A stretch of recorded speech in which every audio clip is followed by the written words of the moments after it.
Hey yo, what's up mga Kanisimakers? Welcome back to my channel.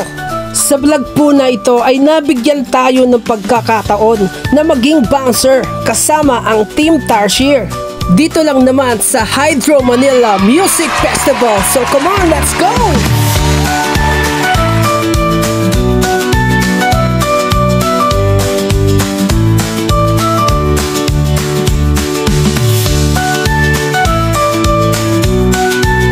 Alright mga Kanisimakers, kasama ko ngayon syempre ang mga tropang Tarsiers. Walang iba kundi si Gary, you know. Gary, kundi pati naman dyan.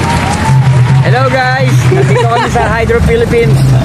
Sama si Mark Jumole, si Mark. Alright! At syempre, Elmer, Boss Elmer. Yung Boss Elmer, kundi pati naman dyan para sa mga Kanisimakers. Alright mga Kanisimakers, mamaya Team Tarsiers nandito para bantayan ang Hydro musical event dito sa Pasig. Bridgetown. Alright mga Kanisimakers, itong buhay ng bouncer. Tanghalian na syempre, kung kabayo yung nagugutom, syempre nagugutom din ang mga bouncer. Kahit Tarsier pa yan, syempre kasama ko si Elmer. Alas 12 na mga Kanisimakers.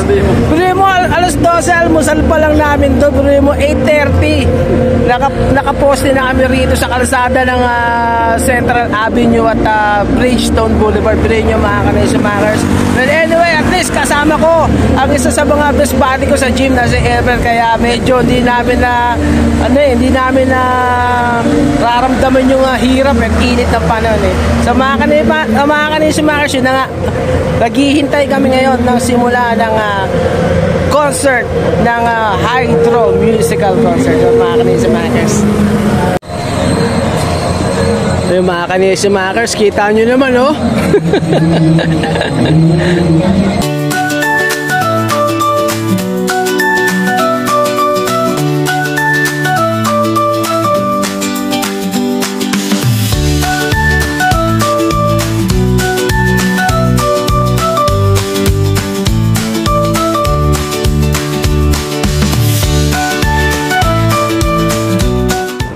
Alright mga Kanisimakers, all access ticket para kay Kanisimak. Siyempre, paglalabas-masok tayo sa concert ng Hydro. Yung mga Kanisimakers, siyempre, kasama ko ngayon ang isa sa mga best buddy natin sa gym. Wala iba si Patrick. Yo, Pat!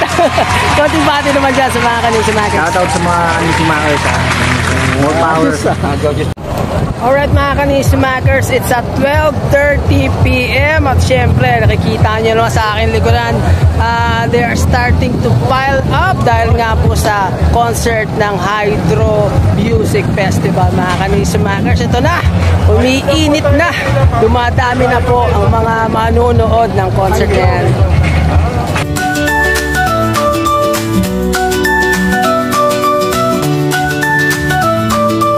Ito mga Kanisimakers, punas ng punas ang partner ko. So, initan niyo po sa Elmer, ano masasabi mo sa posisyon natin ngayon dito? Ang lupit. Ang init. Ay mga Kanisimakers, ito, kanina pa kami, ilang oras na kami nandito, baby, 8:30. So 1 o'clock na, ilang oras na yun mga Kanisimakers. Sa ilalim ng init ng araw, syempre, kita nyo naman yung mga tao naghihintay na yan. Woo! Napaka-init mga Kanisimakers.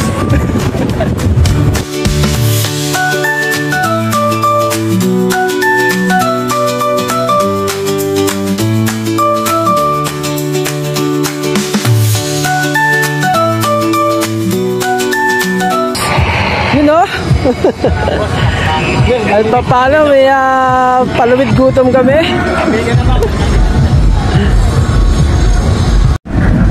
Alright mga Kanisimakers, ito na, nagsimula ng pumasok ang mga audience. Nagsimula ng pumasok ang mga manonood ng concert mga Kanisimakers. Finally 1:30. Alright mga Kanisimakers, almost 2 PM na nga po yata, pero nandito ako sa pwesto namin at syempre wala na nga yung mga tao At syempre kasama ko pa rin ang aking partner na si Elmer, yun kumakain sa ilalim ng puno. At syempre mga Kanisimakers, bilang bouncer ng Tarsier, syempre dito lang kami at popostehan namin ang pwesto na binigay sa amin mga Kanisa Makers. Umulat umaraw, dito lang kami. Kawawa naman kami, di namin mapapanood yung Hydro. Mula rito sa kinatatayuan ko mga Kanisa Makers, hanggang tanaw lang ako dahil dito kami nakipwesto. Biruin mo mga Kanisa Makers, oh. Ayun, yung statwang malaki na yan. Pambira, anong nangyayari sa loob niyan? Dito kami mga bouncers, dito kami taga-monitor ng mga sasakyan na papasok at lalabas. Siyempre, itong partner ko si Elbert, na init na. At siyempre mga Kanisa Makers, sayang kung di man lang namin mapapanood kung ano yung mga nangyayari sa loob mga Kanisa Makers. Ano ba yan? Alright mga Kanisa Makers, it's exactly 2:30 PM at 6 na oras na po kaming nakaposte rito sa aming posisyon. At sad to say mga Kanisa Makers, mukhang dito na kami aabutin ng gabi, mukhang di namin mapapanood yung concert. Sayang naman mga Kanisa Makers.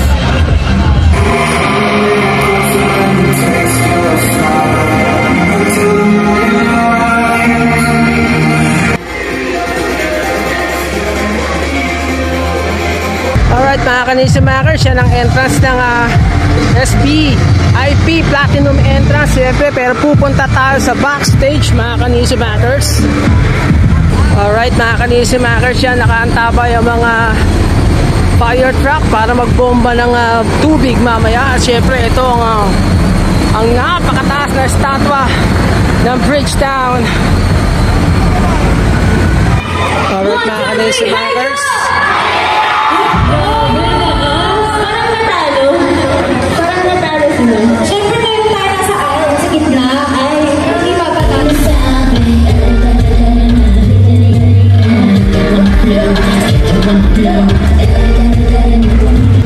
alright mga Kanisa Makers, it's 4:30 PM at syempre 8 oras na rin po akong nakaposte rito sa aking pwesto. At masaya ako dahil nakapasok ako sa backstage kanina mga Kanisa Makers at nakita ko ng malapitan ang mga artist ng Hydro. Yung mga Kanisa Makers, pero kita nyo mga Kanisa Makers, no? Yun, no? Konti na lang ang mga maano rito ngayon. Yung mga Kanisa Makers, kasama ko ngayon ang mga team leader ng Team Tarsier. Walang iba kundi si Boss Pochok. Boss Pochok, bati naman dyan sa mga Kanisa Makers. Makers. Followers.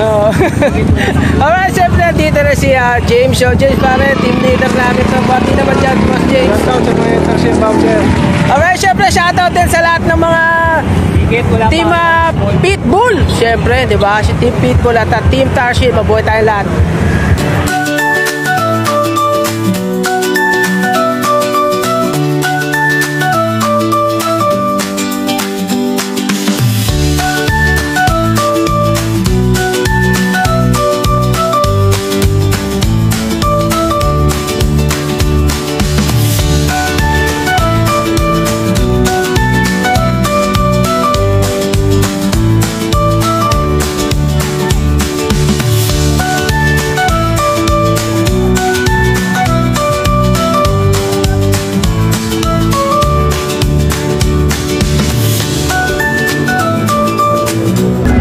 Alright mga Kanisa Makers, it's almost 6 PM. So meaning na maybe 9 hours na kami nakatayo rito sa poste namin.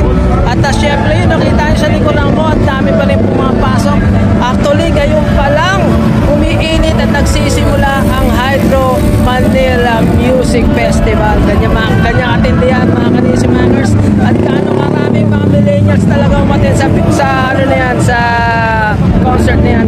So mga Kanisa Makers, apakan pa natin kung ano mga mangyayari. Alright, ito na naman tayo mga Kanisa Makers. Umuslit na naman tayo sa pwesto natin.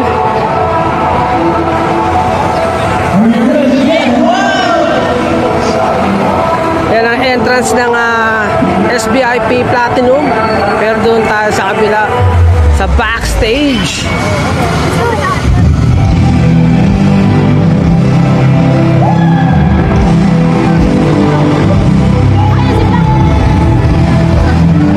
Sige, subukan nga natin to. Alright mga Kanisa Makers, dito tayo sa backstage.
mga Kanisi Makers, it's 7:45 PM at syempre nalipat naman ako ng pwesto.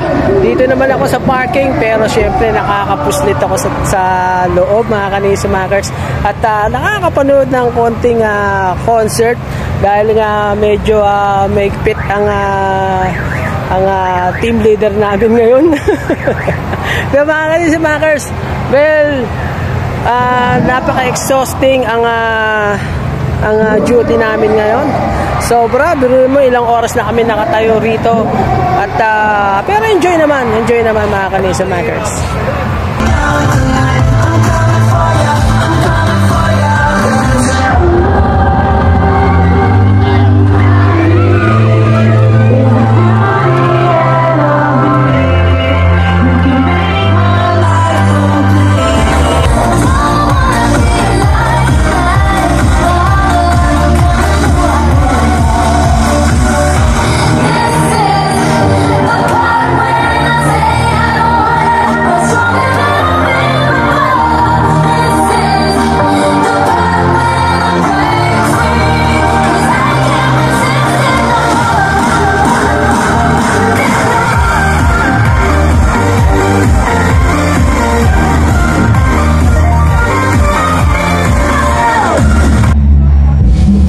Sobra lang mga Kanisi Makers, hindi na kaya ng powers ko.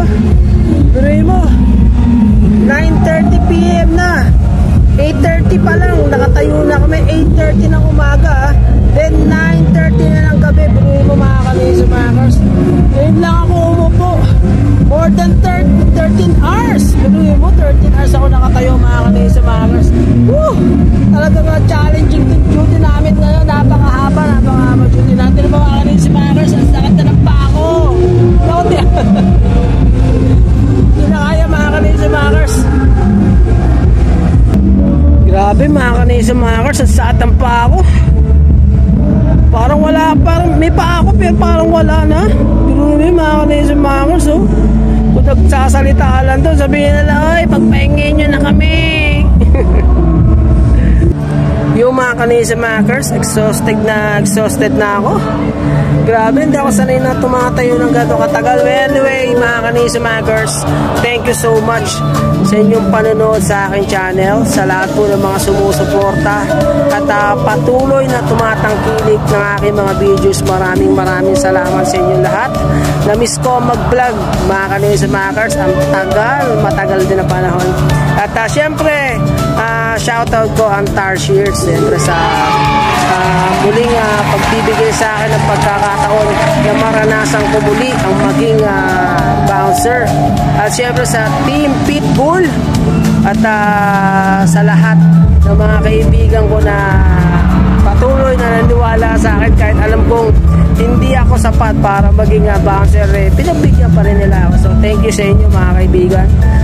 Mga kaibigan kong bouncers, maraming salamat sa inyo. At higit sa lahat siyempre sa lahat ng mga Nisi Makers ko na nandiyan dyan na lagi sumusuporta sa akin dyan. Yo mga Kanisi Makers, peace!